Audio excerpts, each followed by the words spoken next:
I hate reporting bad news.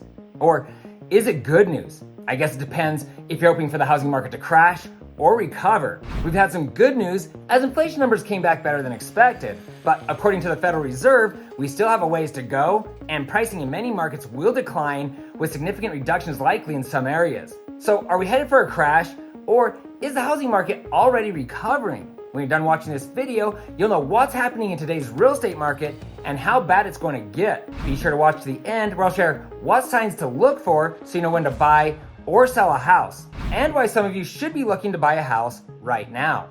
Let's start by addressing the elephant in the room. Yes, I'm a realtor. Apparently, being a real estate agent makes me biased. I'm a real estate agent. It's always a good time to buy or sell a house. Call me now. After releasing a recent video, "Do not buy a house right now," a viewer wrote, and I quote, He means don't buy it because I will buy it, thus keeping you out of the market. I've unfairly been accused of trying to convince people to buy or sell when they shouldn't. But these allegations don't come from my subscribers who have learned they can trust my advice. Is it so hard to believe that there's someone who truly cares about his fellow man and woman? Someone who wants to educate and protect against those who would mislead for personal gain? Nearly 20 years ago, I got into real estate to help people, and I continue my mission today. I will never abuse this platform to deceive you.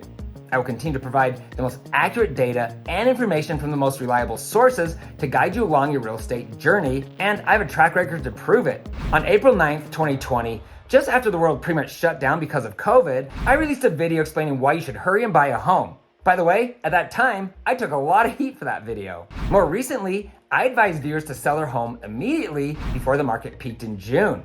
Once on April 1st, and again in May. This is just 3 of many examples. I'm not bragging, I just want you to know that you can trust the information that I provide.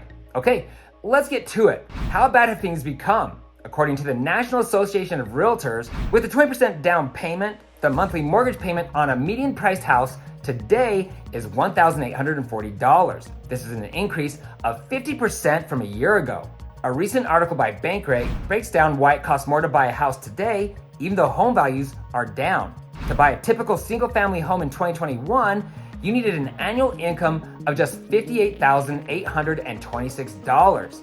Now you need an income of $88,331, almost $40,000 more than what it was prior to the pandemic in 2019. They reported that the national median single-family existing home prices rose 8.6% year over year in the third quarter, while monthly home payments climbed 50%.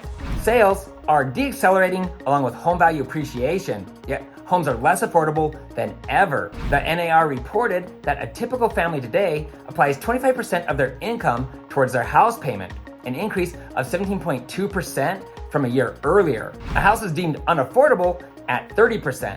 This drastic increase makes it much harder to qualify to buy a home today.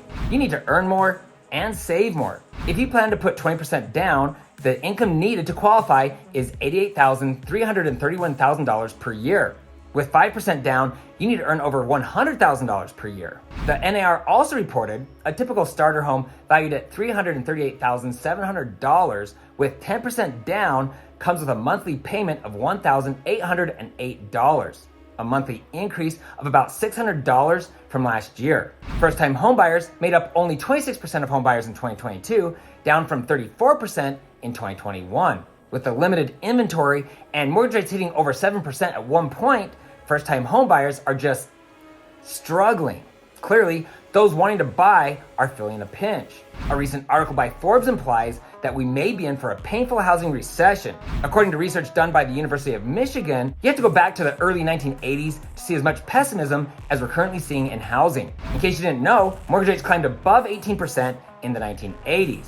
Similarly, in the early 1980s, the Fed was raising interest rates dramatically to combat inflation. Rates were substantially higher then, but the chilling effect on the housing market was similar. Despite super low market sentiment and recent declines in home values, data from Zillow shows that in all regions, year-over-year basis, home values are still up. On November 18th, Realtor.com reported existing home sales weakened further in October, following a sharper pullback in September pending home sales. Existing home sales were down 5.9% in September and down 28.4% from 1 year ago, their 9th consecutive month of decline, the lowest pace in 10 years. This chart shows existing home sales since the year 2000. You can see the dip in 2020 when COVID hit, followed by the steep climb as the housing market went bonkers. Then, of course, the collapse that we're seeing today right at the end. You can see here that the available homes listed for sale is up 33.5% year over year. It's not normal for inventory to be climbing this late in the season. Too many homes and not enough buyers can't be good, right? I mean, it's what happened during the Great Recession of 2008. I see bad news about the housing market daily. All this bad news and data would lead one to believe that the housing market is headed for a crash, or at least a severe correction. And to be honest, I read so many negative articles about how the housing market's going to crash or whatever that I sometimes start to believe it. But I'm always brought back to the data, my trusted economist, and what my gut is telling me. As far as a housing bubble or major correction is concerned, I just don't see it happening. There are too many things that most people aren't talking about that will stabilize the housing market and I believe lead to home prices increasing in 2023. When you're done rolling your eyes, let me quickly show you what I'm talking about. Here's the chart from Realtor.com again, showing the existing home sales over the last 22 years. The green arrow represents what real estate has pretty much always done. Over time, home values and the number of homes sold has always gone up. The red arrow points to the housing market collapse due to the Great Recession, which, as the blue arrow points out, builders stopped building homes. More on that in a minute. Looking all the way to the right is what we're seeing today, which I've already talked about. I believe the huge dip that we're seeing right now is telling you to buy a house in the very near future. You might be fine to wait a few months, maybe up to a year, depending on where you live, for the market to bottom out. I believe that 2023, especially early in the year, will be the best time to purchase real estate in the next 5 to 7 years. And those who act fast will get the best deals. And I should remind you that trying to time the market can be dangerous, so don't wait too long. Supply and demand is the easiest way to determine if prices will increase or decrease.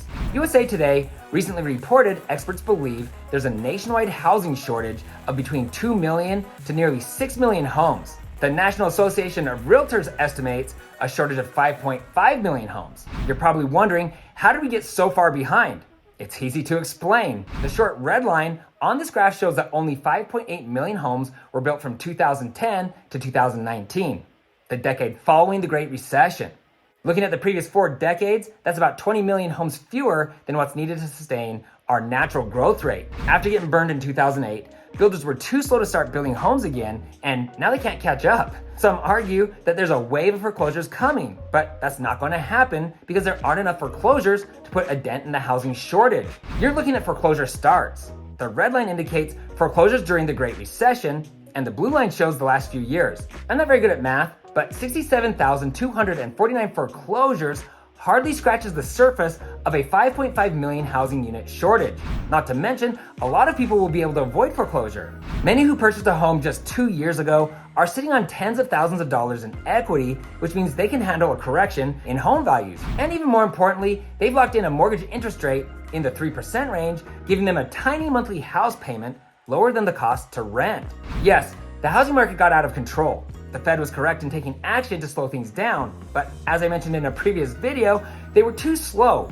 Holding rates at record lows for so long during the hottest housing market we've ever seen wasn't wise. The housing market over the last 20 years has been a roller coaster ride from heck. If you follow the natural flow of the market as seen here, we are clearly below where we should be. On top of all of this, we just learned that inflation numbers came back better than expected, and many believe inflation has peaked. That means mortgage interest rates will likely continue their downward trend, bringing buyers back into the market. There's a lot of data to back up what I'm saying, and I plan on going in depth on why it's likely a good time to buy a home in a future video.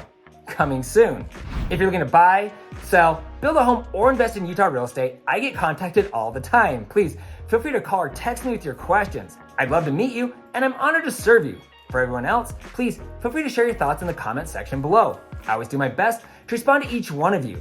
If you have a friend or a family member looking to buy or sell a home, you can easily text this video to them. And please, don't forget to hit the subscribe button below and ring the bell to be notified each time I post new videos. Also, you can find me on Instagram at Ty, the Real Estate Guy. If you found this information helpful, please give me a thumbs up. Thanks for watching, and don't forget to ring that little bell below. It'll make you feel good.